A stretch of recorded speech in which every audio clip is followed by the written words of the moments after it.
Et bienvenue à cette vidéo finale de notre travail sur United Health. Donc aujourd'hui, on va wrapper nos hypothèses sur Optum et on va regarder où le titre, où notre évaluation nous amène comparativement à où United Health se transige actuellement à la bourse de New York. Donc, ce qu'on va faire, on va descendre le modèle et on va récapituler nos hypothèses euh, derrière le modèle. Donc, au niveau des revenus, on se souvient que Optum a trois divisions, Optum Health, Optum Insight et Optum ARX. Et les trois divisions vont avoir des dynamiques différentes, comme qu'on a vu dans chacune de nos vidéos consacrées à les activités individuelles. Donc, chez Optum Health, donc, on se souvient que c'est le prestataire de soins et nous avions mentionné qu'une des hypothèses du modèle étant que le nombre de personnes servies par Optum allait être approximativement de 100 millions de personnes par année durant la durée de notre modèle. Et ça, et de plus, il y avait la transition vers le modèle Value-Based Care, donc le fait qu'on passait d'un modèle d'honoraires à l'acte vers un modèle populationnel. Et un des impacts de cette transition-là était une augmentation progressive des revenus par patient. Donc, à mesure que Optum Health prenait le risque de soigner les différents patients. Donc, on se souvient que Optum recevait la prime de l'assureur et ensuite soignait le patient. Maintenant, il reçoit une plus grande proportion de la prime, mais aussi est en charge des coûts médicaux du patient. Donc, vraiment la transition vers le modèle Value-Based Care. Et puisque pour l'instant, les résultats étaient mitigés, je ne pense pas que je peux donner une marge opérationnelle euh, élevée à l'entreprise et élevée pas en termes de nombre absolu, mais élevée par rapport à son historique. Donc, je suis encore dans le bas de euh, le bas de son historique. Donc, on parle ici d'une marge opérationnelle entre 7 et 8 dans le modèle pour les opérations de Optum Health. Pour les opérations d'Optum Insight, donc on se souvient que ça, c'est la branche technologique du groupe. La croissance va être soutenue notamment par les revenus internes, donc l'intégration de Optum Insight avec United Healthcare, le pôle d'assurance santé, mais également avec les autres divisions, Optum Health et Optum IRX, dans le but de justement transformer le modèle d'honoraires à l'acte vers un modèle de value-based care ou un modèle populationnel.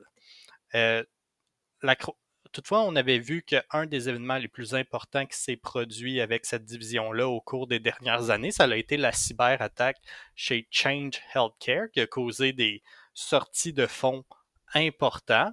Et c'est pour ça qu'il va y avoir une différence entre potentiellement la croissance interne et la croissance externe. Donc, la croissance externe qui sont avec des clients autres que dans United Health.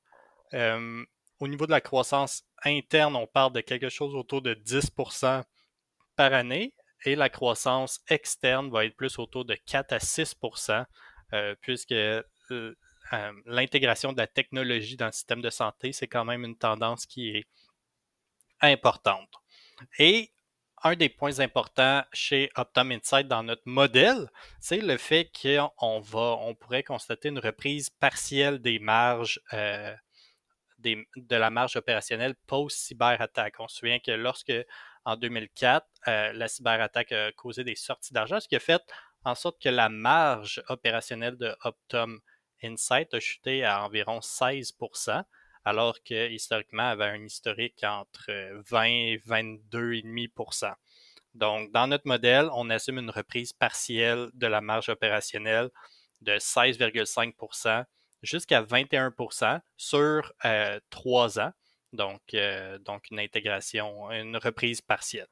Chez OptumRx, donc ça on se souvient, c'est le gestionnaire de pharmacie, celui qui est la relation entre les patients, les pharmaceutiques et les assureurs. Et donc, on se souvient qu'un des vecteurs de son modèle d'affaires était le nombre d'ordonnances administrées.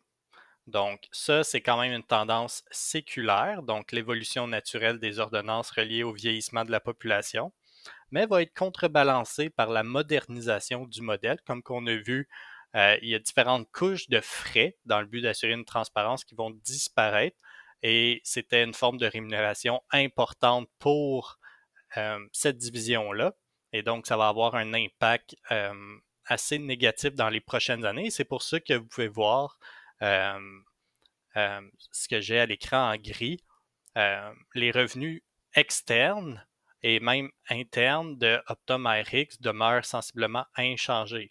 Donc, malgré que le volume d'ordonnances administrées va lui augmenter, la chute du prix par ordonnance, lui, va contrebalancer cette hausse-là. Et donc, au niveau de la marge opérationnelle de OptumRx, va être également dans le bas de son historique, notamment à cause de la modernisation du modèle d'affaires. Bien sûr, ce sont des hypothèses, c'est des choses qui pourraient changer à travers le temps, et je vais mettre à jour le modèle à mesure que de nouvelles informations pertinentes arrivent. Et donc, ce qui fait en sorte que on a les revenus pour les consommateurs qui sont non affiliés au groupe, et Optum génère également des revenus provenant soit de transactions entre ces différentes branches ou des transactions entre des branches d'Optum et de United Healthcare. Et donc, c'est un grand bassin aussi de revenus. Et a des revenus d'investissement, notamment via Optum Health. Donc, c'est ce qui nous donne les revenus totaux. Ensuite, j'ai énuméré les différentes marges d'opération pour chacune des divisions. On parle de Optum Health de 7 à 8 Optum Insight, on parle de la reprise partielle de la marge de 16,5 à 21 et Optum Rx, on demeure dans le bas de la marge historique à 4,25 Et donc, si on met tout ça en œuvre, on arrive ici avec notre EBIT, donc notre bénéfice d'opération prévisionnel pour les 5 prochaines années. Ensuite, bien sûr, il faut ôter le niveau de taxation. Donc ici, j'ai 25 qui est un taux marginal d'imposition qui comprend le taux d'imposition fédéral plus certains taux d'imposition que les États et les municipalités chargent, ce qui nous fait EBIT 1 moins T, donc notre bénéfice d'opération après taxe pour les 5 prochaines années. Ensuite, au niveau du réinvestissement, on se souvient que la croissance, qu'une entreprise doit réinvestir pour sa croissance. Ici, il y a vraiment deux éléments qui vont être importants. Premièrement, il faut différencier le CAPEX, donc le CAPEX physique sont les investissements dans des actifs qui vont apporter des avantages à l'entreprise sur plus d'un exercice comptable, donc à travers le temps. Et donc ça, la façon que je l'ai modélisé, historiquement, c'est relativement assez faible. Donc le physical CAPEX sur les revenus totaux, c'est approximativement 1%. Mais si je me transfère maintenant à un graphique ici, qui va être vraiment pertinent. Donc, le net CAPEX, on prend le CAPEX physique et on enlève la dépréciation avant la fusion et acquisition.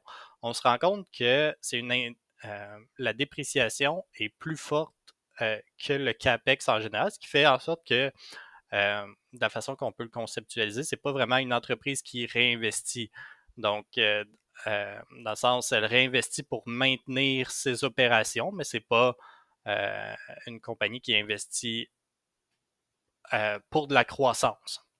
Et on peut voir que si on le sectionne par division, c'est vraiment tiré vers le bas par Optum Rx, qui est vraiment un gestionnaire de pharmacie. C'est une industrie très mature, mais même chez Optum Health et Optum Insight, la dépréciation surpasse les investissements en CAPEX physique. Toutefois, à travers le temps, chez Optum, la croissance, une bonne partie de la croissance est venue de fusion et acquisition. Et donc, vous pouvez voir à l'écran l'ensemble des montants payés pour des acquisitions par rapport aux revenus entre 2015 et 2024. Premièrement, il faut voir que toutes ces années ont été positives. Ensuite, il y a certaines années où est-ce que ça a été des grandes acquisitions. Donc, on peut penser à 2022 qui est l'acquisition de Change Healthcare et d'autres années. Mais de la façon que je le conceptualise, c'est que techniquement, c'est une tendance qui devrait se continuer à travers le temps. Et donc, on peut voir, outre les grandes acquisitions, c'est quelque chose entre 0 et 5 Donc, je vais prendre le point milieu pour modéliser ça ici. Donc, ça ici. Donc, le CAPEX pour la fusion et acquisition sur les revenus totaux, approximativement 0, entre 0 et 5 point milieu 2,5. Et pourquoi certains, et là, je pense que je peux entendre déjà certaines personnes dire, OK, mais pourquoi tu mets l'acquisition, les acquisitions dans ton CAPEX? Faut se rappeler à la base, c'est quoi le CAPEX, hein, right? Donc, le CAPEX, ça représente les investissements dans des actifs qui apporteront des avantages à l'entreprise sur plus d'un exercice comptable. Et donc, acquérir une entreprise, c'est juste du méga CAPEX, right? C'est sûr que y a pas, on n'investit pas dans une usine ou peu importe, mais on achète une entreprise qui contient différents actifs. Donc, c'est de mon point de vue, et je pense que ça devrait être traité de cette façon-là, c'est du méga CAPEX parce que acquérir une entreprise, on anticipe certains bénéfices qu'on va pouvoir en tirer à travers le temps. Et bien sûr, on a notre dépréciation.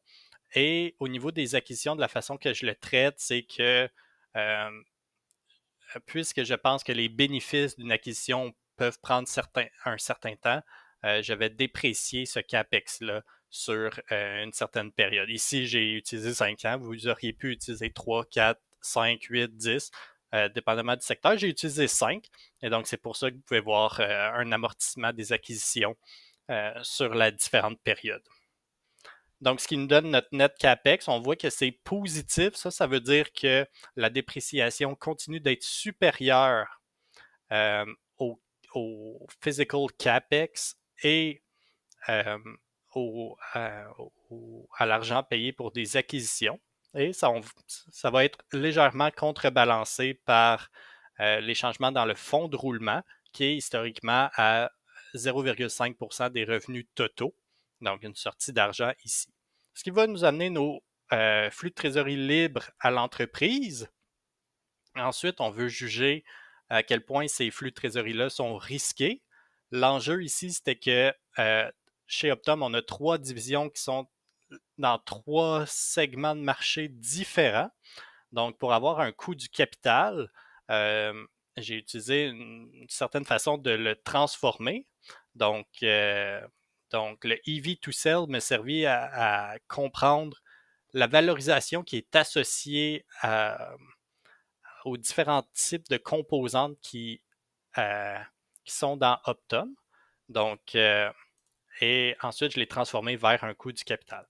Donc, j'ai un coût du capital de 6,8% pondéré par les segments de l'entreprise.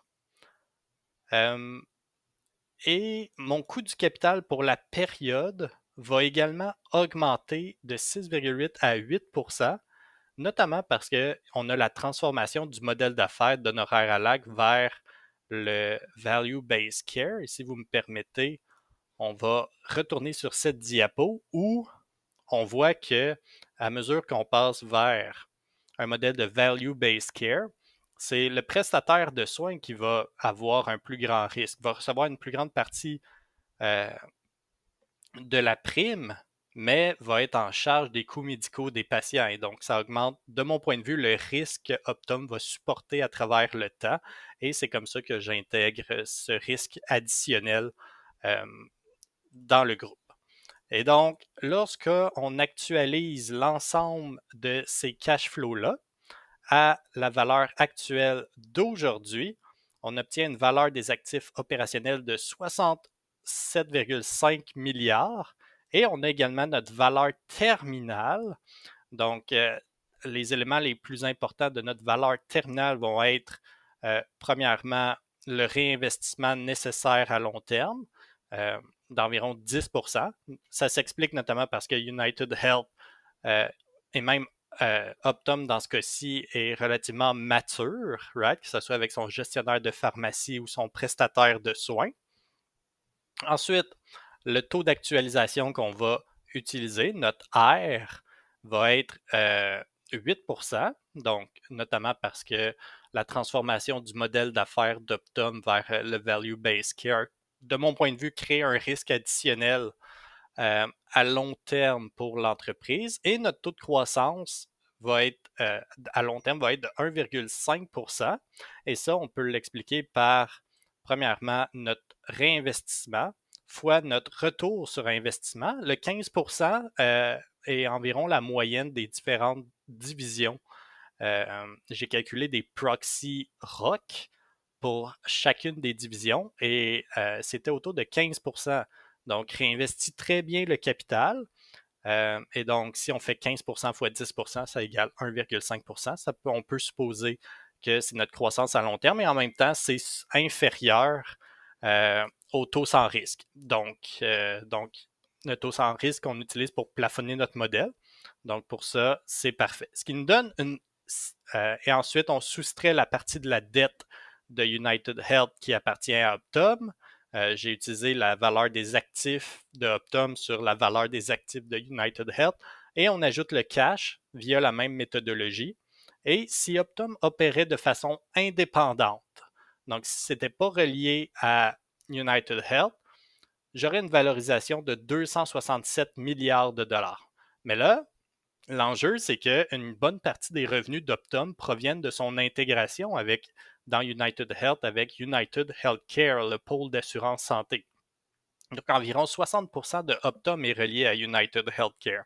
Ce qui fait en sorte que je vais multiplier mon 267 milliards par 40% pour refléter seulement la valeur externe de Optum et j'arrive à la valeur qui est non reliée aux autres activités de l'organisation. Et donc, fois 40%, 107 milliards la valeur de Optum. Et donc, au final, notre valorisation maintenant, si on se souvient, United Healthcare, on avait fait différentes hypothèses. Premièrement, la croissance séculaire du nombre de personnes seniors aux États-Unis, puisque United Healthcare est très présent dans le segment Medicare Advantage, donc qui est une assurance santé pour les personnes seniors. Ensuite, on avait vu que l'adoption des plans Medicare Advantage était en croissance et devrait continuer à se poursuivre. On avait également vu que United Healthcare avait relativement une bonne position dans Medicare Advantage avec une marge opérationnelle relativement stable. On avait également mentionné que le marché commercial était stable, donc il n'y avait pas vraiment de grandes opportunités de croissance pour le groupe